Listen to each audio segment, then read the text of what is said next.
लोकसभा चुनाव से पहले राहुल गांधी के नेतृत्व में कांग्रेस की भारत जोड़ो न्याय यात्रा जारी है। राहुल गांधी की यात्रा अब देश के सबसे बड़े सूबे उत्तर प्रदेश पहुंच चुकी है। चंदौली से यूपी में शुरू हुई यात्रा मोदी के गढ़ वाराणसी पहुंची, जहां राहुल ने यात्रा के माध्यम से अपना शक्ति प्रदर्शन किया। लेकिन यूपी में भारत जोड़ो न्याय यात्रा से यूपी की सियासी आबोहवा क्या बदलेगी? क्या इंडिया गठबंधन को यात्रा का लाभ मिलेगा? दरअसल राहुल गांधी और कांग्रेस भारत जोड़ो यात्रा पार्ट 2 के जरिए देश के तमाम राज्यों में खुद को स्थापित करने की कोशिश में है और मिशन 24 के लिए चल रही इस यात्रा से कांग्रेस को बहुत उम्मीदें हैं। आइए आपको बताते हैं आखिरकार राहुल गांधी की इस यात्रा के क्या मायने हैं और कैसे यह कांग्रेस के लिए यूपी में संजीवनी का काम कर सकती है।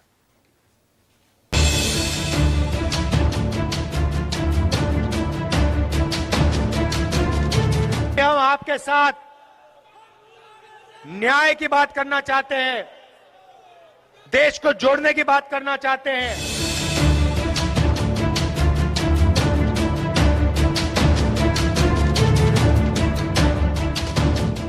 कांग्रेस को देश ने नकार दिया है।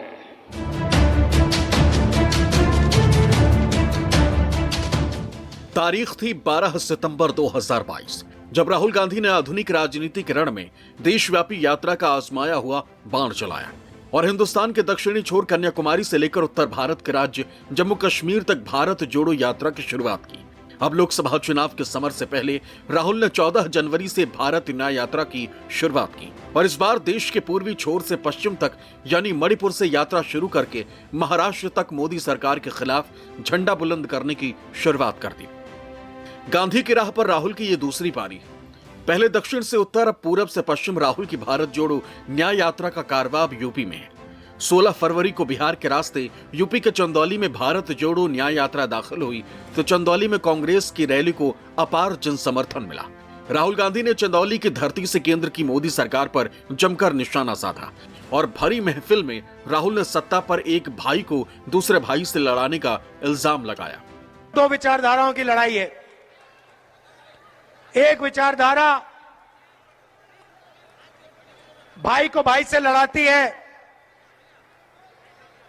और आपके जेब में से धन निकालकर 2-3 अरबपतियों को पकड़ा देती है, और दूसरी विचारधारा नफरत के बाजार में मोहब्बत की दुकान खोलती है और जो आपका हक है, आपका जो धन है, वो आपके हवाले कर देती है। वहीं चंदौली से अब भारत जोड़ो न्याय यात्रा का कारवां बाबा विश्वनाथ की नगरी वाराणसी पहुंचा। वही वाराणसी जहां से देश के पीएम नरेंद्र मोदी सांसद हैं। वाराणसी की धरती पर भारत जोड़ो न्याय यात्रा को जनता का भरपूर प्यार मिलता दिखा। हजारों की तादाद में लोग यात्रा में शामिल हुए। वही रोड शो शुरू करने के पहले राहुल गांधी ने बाबा विश्वनाथ के दर्शन किए। उसके बाद 12 किलोमीटर रोड शो किया। शहर के गोलगड्डा इलाके से इसकी शुरुआत हुई, जो मैदागिन, ज्ञानवापी, गुदौलिया होते हुए मंडुवा डीह तक गई। गोदौलिया चौराहे पर पहुंचे हुए हैं राहुल गांधी। ये सामने तस्वीर में आपको नजर आ रहा है, राहुल गांधी देखिए पहुंच चुके हैं ये, और पीछे उनके एक भारी हुजूम आपको नजर आ रहा है। राहुल गांधी इस न्याय यात्रा में शामिल करते हुए, हाथ हिलाते हुए, लोगों का अभिवादन स्वीकार करते हुए, बड़ी संख्या में यहाँ पर आपको भीड़ नजर आ रही है। ये तस्वीर अपने आप में बेहद दिलचस्प कि राहुल गांधी खुली जीप पर सवार हैं, सुरक्षा घेरा उनके साथ है। खुली जीप पर सवार राहुल गांधी नजर आ रहे हैं। हाथ हिलाकर लोगों का अभिवादन स्वीकार करते हुए राहुल गांधी आपको साफ तौर पे तस्वीरों में नजर आ रहे हैं। गोदौलिया पहुंचने के बाद राहुल गांधी ने लोगों को संबोधित किया। राहुल गांधी ने कहा कि हमने 4000 किलोमीटर की भारत जोड़ो यात्रा की। यात्रा के दौरान किसान, मजदूर, छोटे व्यापारी और महिलाएं मिले। उन सब ने मुझसे मिलकर अपनी पीड़ा बताई। बीजेपी, आरएसएस के लोग भी कई जगह मिले, लेकिन पूरी यात्रा में मुझे नफरत कहीं नहीं दिखी। भारत मोहब्बत का देश है, नफरत का नहीं। देश तभी मजबूत होता है जब सभी एकजुट होकर काम करते हैं। पूरी यात्रा में मैंने नफरत कहीं नहीं देखी। बीजेपी के लोग भी आते थे, आरएसएस के लोग आते थे। जैसे ही वो यात्रा में आ जाते थे, वो प्यार से बोलते थे। तो ये देश मोहब्बत का देश है, ये देश नफरत का देश नहीं है। और ये देश जब भी मजबूत होता है, ये जब भी मजबूत होता है जब ये एक साथ मिलकर काम करता है। वहीं इस यात्रा में राहुल का साथ देने अपना दल कमेरावादी के नेता पल्लवी पटेल भी पहुंचे। गदौलिया चौक पर वो राहुल के साथ खुली जीप में सवार हुई, जिसके साथ ये दिखाने की कोशिश की गई कि यूपी में इंडिया गठबंधन एकजुट है। वहीं अमेठी में राहुल की यात्रा में अखिलेश भी शामिल होने वाले। साथ में देखिए हाथ हिलाते हुए पल्लवी पटेल और साथ में राहुल गांधी रुद्राक्ष की माला पहने हुए हैं और आराधना मिश्रा मोना लगातार यहाँ पर ये काफिला आगे बढ़ रहा है। यानी राहुल गांधी की जो न्याय यात्रा है वो आगे आगे आगे बढ़ रही है।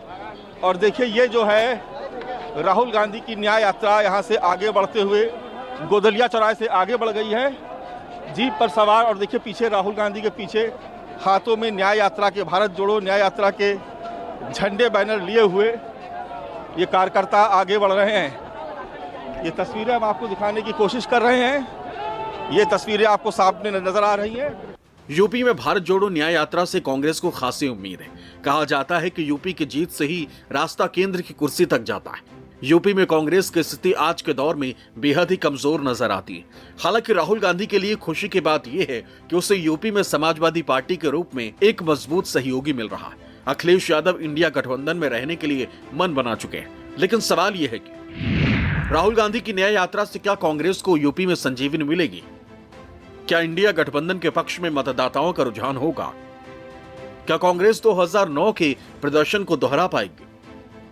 ये ऐसे सवाल हैं जो कांग्रेस के लिए महत्वपूर्ण हैं, क्योंकि भले ही यूपी में इंडिया गठबंधन के बैनर तले कांग्रेस और समाजवादी पार्टी चुनाव लड़ रहे हों, लेकिन अभी भी सीट शेयरिंग को लेकर मसला सुलझा नहीं।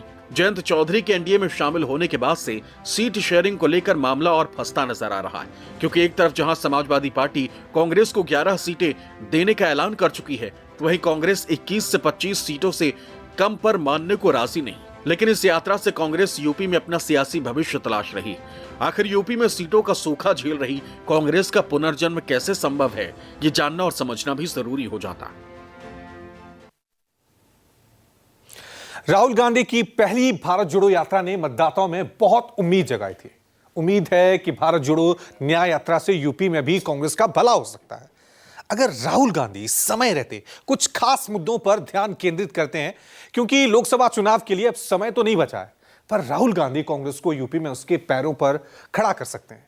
लेकिन इसके लिए कुछ चुनौतियों से पार पाना होगा। क्या क्या है वो चुनौतियां, चलिए आपको एक एक करके हम समझाने की कोशिश करते हैं। पहली चुनौती क्या है? सपा से जिताऊ सीटों को हासिल करना सबसे बड़ी चुनौती है। ये यूपी में लोकसभा की 80 सीटों में समाजवादी पार्टी कांग्रेस को 15 से 16 सीट दे सकती है, पर समाजवादी पार्टी 19 सीटों को देने की हामी भरेगी जिन्हें वो अपने लिए कमजोर मानती है। अखिलेश यादव हालांकि कांग्रेस की पारंपरिक सीट रायबरेली और अमेठी के अलावा कानपुर, झांसी, जालौन और फतेहपुर की सीटें भी देने के लिए राजी हो सकती है। राहुल गांधी के सामने सबसे बड़ी चुनौती यह होगी कि उन्हें जितनी भी है ये सीटें, यानी जितनी भी सीटें मिले, जिताऊ सीट मिले, क्योंकि समाजवादी पार्टी संख्या बल बढ़ाने के नाम पर ऐसी सीटें कांग्रेस को दे सकती है जो खुद ना समाजवादी पार्टी जीत सकती है, ना ही कांग्रेस को वहां कुछ हासिल होने वाला है। दूसरा बड़ा चैलेंज क्या है?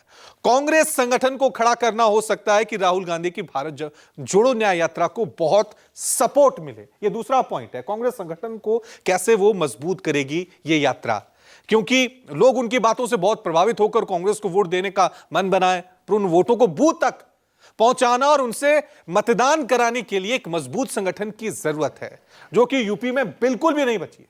जाहिर है, जब तक कांग्रेस बूथ स्तर पर खुद को मजबूत नहीं करेगी, राहुल गांधी की यात्रा का लाभ भी नहीं लिया जा सकेगा। इसलिए संघर्ष से भी जरूरी है पहले पार्टी के संगठन को मजबूत किया जाए। तीसरा चैलेंज, तीसरा पॉइंट जो है, वोट ट्रांसफर कराना सबसे बड़ी चुनौती होगी।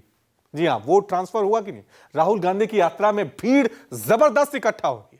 2017 में जब विधानसभा चुनाव था तो कांग्रेस सपा गठबंधन में थी, तब भी रैलियों में भारी भीड़ इकट्ठा हुई, लेकिन वोट में वो तब्दील नहीं हो सकी।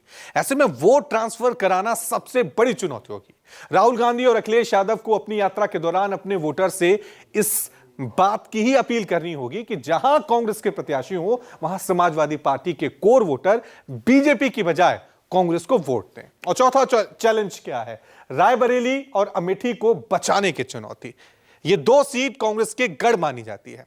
कांग्रेस के हाथ से रायबरेली और अमेठी के निकलने का मतलब है यूपी से कांग्रेस के आधार का खत्म होना। शायद यही कारण है कि राहुल गांधी की न्याय यात्रा में इन दोनों जगहों को शामिल किया गया है। अखिलेश यादव भी इन दोनों जगहों में से किसी जगह राहुल की यात्रा में शामिल हो सकते हैं। अखिलेश का आना यहां के लिए बहुत महत्वपूर्ण है। रायबरेली लोकसभा सीट की 5 विधानसभा सीटों में 4 समाजवादी पार्टी के पास हैं। इसी तरह अमेठी लोकसभा की सीट पर भी समाजवादी पार्टी का अच्छा खासा वोट बैंक है। राहुल गांधी को हर हाल में ये दोनों सीटें जीतने की कोशिश करनी होगी। यानी अगर राहुल इन चुनौतियों से पार पाने में कामयाब हो जाते हैं तो फिर यूपी में 80 की फाइट कांटे की हो सकती है और कांग्रेस को इसका फायदा भी मिल सकता है।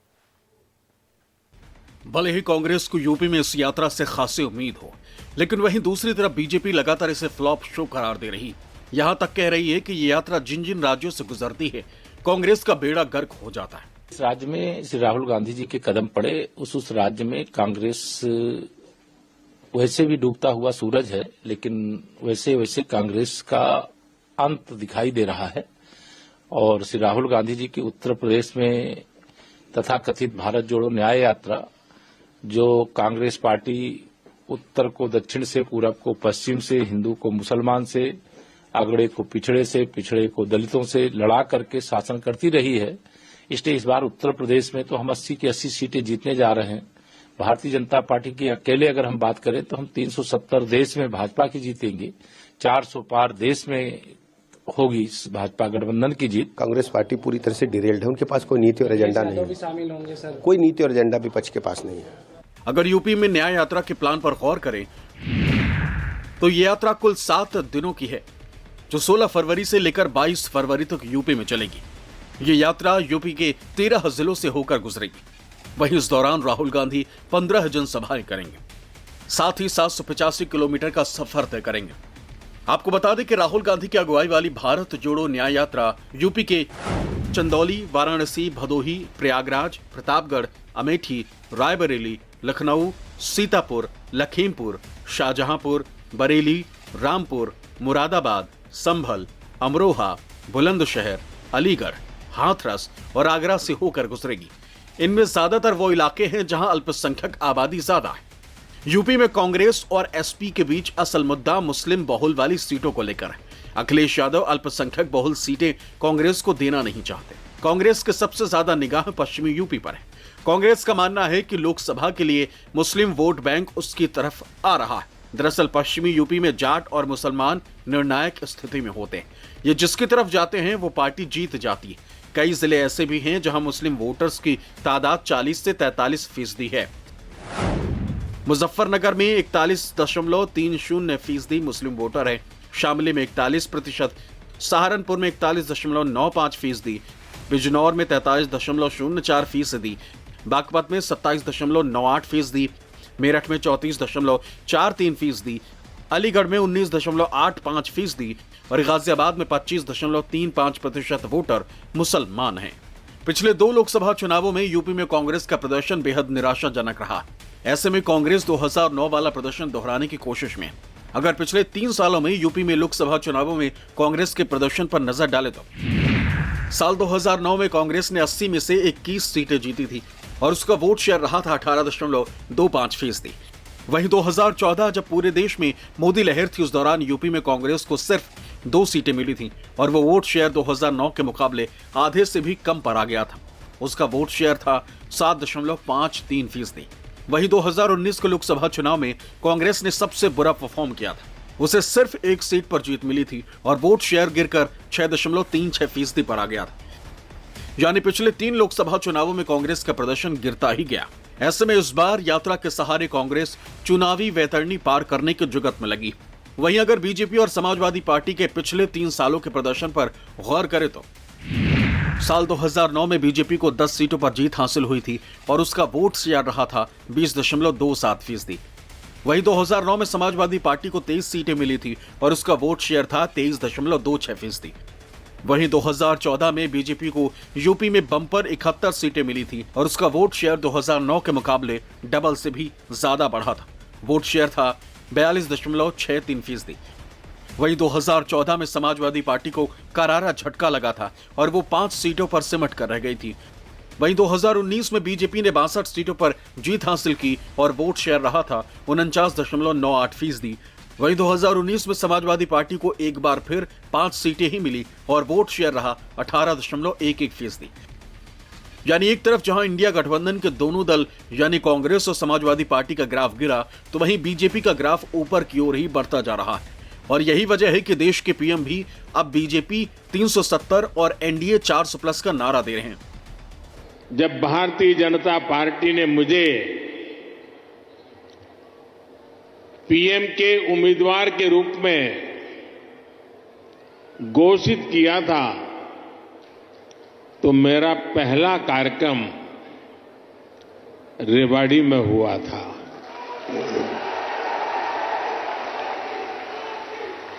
और उस समय रेवाड़ी ने 272 पार का आशीर्वाद दिया था और आपका वो आशीर्वाद सिद्धि बन गया।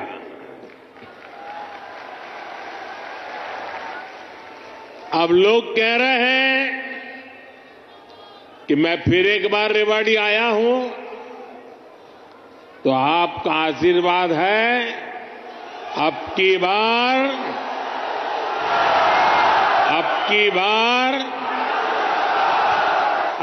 बार एनडीए सरकार 400 पार। हालांकि राहुल की यात्रा वाराणसी में रुक गई। वजह है राहुल का अचानक वायनाड जाना। लेकिन कांग्रेस नेता जयराम रमेश ने साफ कर दिया है कि 18 फरवरी को दोबारा वाराणसी से ही राहुल यात्रा को आगे बढ़ाएंगे। 2024 का चुनाव नजदीक है, ऐसे में राहुल की भारत जोड़ो न्याय यात्रा यूपी में कांग्रेस के साथ साथ इंडिया गठबंधन के लिए हिट साबित होगी या फ्लॉप, ये तो मतदाता ही तय करेंगे। लेकिन एक बात तो साफ है कि राहुल की इस यात्रा में यूपी में कांग्रेस कार्यकर्ताओं का जोश हाई जरूर कर दिया है। वाराणसी से मानस श्रीवास्तव के साथ ब्यूरो रिपोर्ट, न्यूज़ 24।